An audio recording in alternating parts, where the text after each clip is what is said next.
Hello and welcome. In this lecture, we are going to generate a random addition problem. So let's try and open up this in the code editor so we can start adding some code. So while you've got the form selected, click on View and click on Code, and that should show the code behind the form.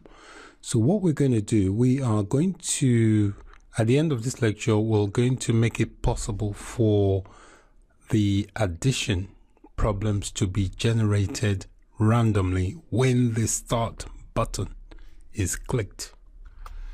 To begin, we are going to create a random object called randomizer. We'll use this object to generate random numbers. So let's come here and type in random,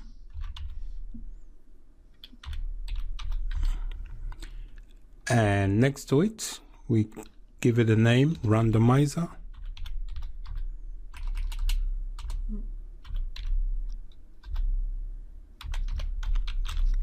So this here is the object and we've called it randomizer. And to create a new instance of that, you put equals to and then type in the word new, random. Okay, so we've created a new instance of the randomizer. So this is a random object and we've called it randomizer.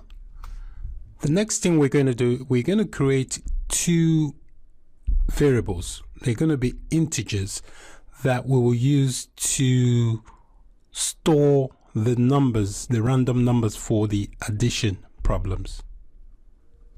So I'm just going to tap down. So here are the two variables I've created, the integer data type. The first one here is called add number 1. Second variable is called add number 2. They are both integers, so they will store integer values. The next thing I'm going to do is create a method called start quiz. What this method will do, we'll use this method to generate two random numbers when the quiz starts, and we're going to add the numbers to these two variables we've created, which is the add number 1 and add number 2. And what we'll do, we're going to use these variables here, and we're going to set that to equals to the randomizer object. We're going to pass in some values inside that we'll use to generate the random numbers. So on line 21 here, I have added the piece of code here. I've added this piece of code highlighted here. So created a method called start quiz. I've made it public, which means it can be accessed from anywhere within the code, and also I don't expect it to return anything, hence I've got the void next to it. And inside this method I've got the variables I set up earlier. This is add number 1 and add number 2, and I've set it to equals to the randomizer object. So I'm using the randomizer here, and I've added another method called the next, and inside that I've passed it a value. So what that means, this variable here using the randomizer object will generate anything from 0 to 50 numbers, random numbers. The .next basically is used to generate the next one after the first one has been used. Again, I've used the same process here on the second variable. Use the randomizer object and the .next method.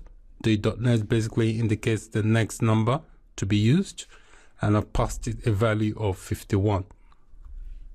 What that means is that it will generate any random number from 0 to 50. All right, so the first question here, the first one here, we generated a random number 0 to 50. Second one, the same thing. On line 28, the labels, remember we created two labels, the plus left and the plus right. and we made it a question mark. So that question mark is going to be replaced by a random number.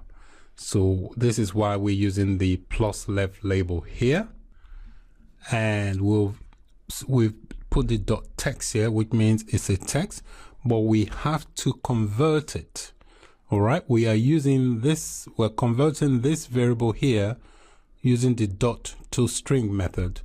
We are converting it using this method here. This method is used to convert it into a string. So we convert the two randomly generated numbers into strings so that they can be displayed in the label controls. That's what this is. So we do that for the left label, and we do the same for the right label. So what the toString does, it converts the two randomly generated numbers, the two numbers generated here by the randomizer, these two here, will then be converted using the toString method. They're converted into strings, converting the numbers into strings so they can be displayed in the label controls, because the label controls take in text. So in order for them to be recognized as text, we need to convert them from the number using the toString method. And on line 31, we've got the sum, which is the numeric up down key.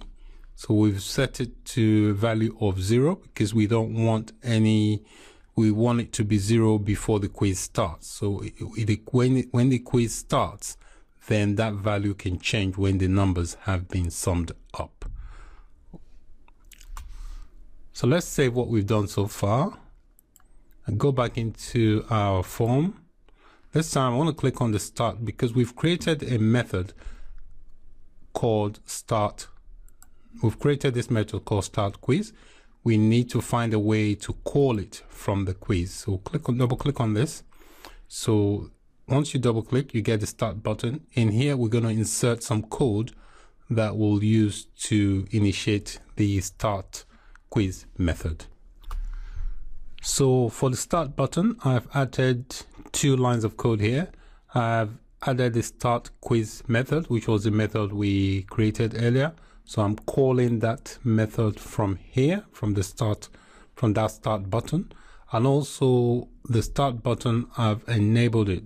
I've added the value for the start button. You can either have it enabled at start, which you can set to true or false. So I've got it set to false because I don't want it to be started before the button is clicked. So the first statement here, which is the start quiz, this will call the start quiz method. The second statement, which is this enabled one, that property is a property of the start button, and the control is set to false, so the quiz taker can't choose the button during a quiz. So because it's set to false, when the quiz has started, that button becomes grayed out. It can't be used. So let's save the code and run the code.